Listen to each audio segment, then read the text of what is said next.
श्री ब्रह्मचैतन्य गोंदवलेकर महाराज प्रवचन 4 ऑक्टोबर. भगवंताच्या संयोग वियोगातच खरे सुख दुःख आहे. हल्ली लोकांचे हित करण्यासाठी जो तो झटत असतो, पण आपले स्वतःचे हित साधल्याशिवाय दुसऱ्याचे हित आपण काय साधणार? ज्याला स्वतःला सुधारता येत नाही तो दुसऱ्याला काय सुधारणार? त्याला सुद्धा अभिमानाच आड येतो, कारण त्याला वाटते आपण दुसऱ्याचे हित करून देऊ.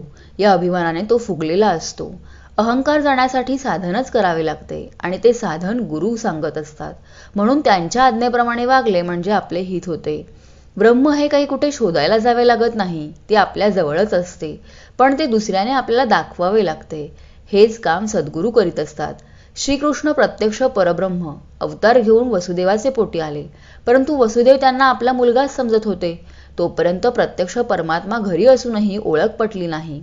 तेच नारदांनी जेव्हा त्यांना सांगितले की श्रीकृष्णाला आपला मुलगा न समजता तो परब्रह्म आहे असे समजा, म्हणजे तुमचे हित होईल, तेव्हा खरी ओळख पटली.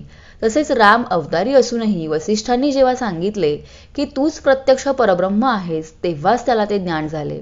आता हे जरी केवळ आपल्याला दाखवण्याकरता असले तरी त्याचा अर्थ हा की गुरुनी दाखवल्याशिवाय तो परमात्मा भेटत नाही. गुरु तरी काय सांगतात? नामस्मरण हेच साधन म्हणून ते सांगतात. ते दिसायला जितके सोपे तितकेच करायला कठीण असते.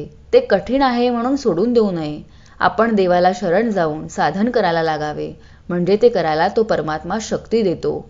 जगात खरे सुख नाही आणि दुःखही नाही. जगात सुख दुःख आहे असे जे आपल्याला वाटते ते अपुरे आहे, ते तात्पुरते आहे. खरे सुख दुःख भगवंताच्या संयोग वियोगामध्येच आहे. खरे पाहता आपली बुद्धी लवचिक आहे.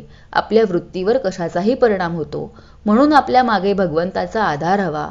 आपण त्याचे आहोत आणि जे जे होते ते त्याच्या इच्छेने होते असे समजून वागावे.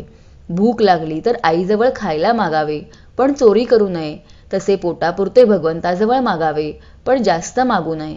भगवंत अत्यंत जवळ आहे आणि अत्यंत दूरही आहे. तसाच तो सर्वव्यापी आहे, म्हणून तो आपल्याला दिसत नाही. आपण दरवर्षी भगवंताचा जन्म करतो. याचा अर्थ असा की मागच्या वर्षी आपण जन्म केला हे विसरलो, म्हणून यावर्षी पुन्हा त्याचा जन्म करावा लागला. खरे म्हणजे भगवंताचा वाढदिवस करायला पाहिजे. भगवंत काल होता, आज आहे आणि उद्या राहणारच, म्हणून त्याचा खरा वाढदिवस होऊ शकतो.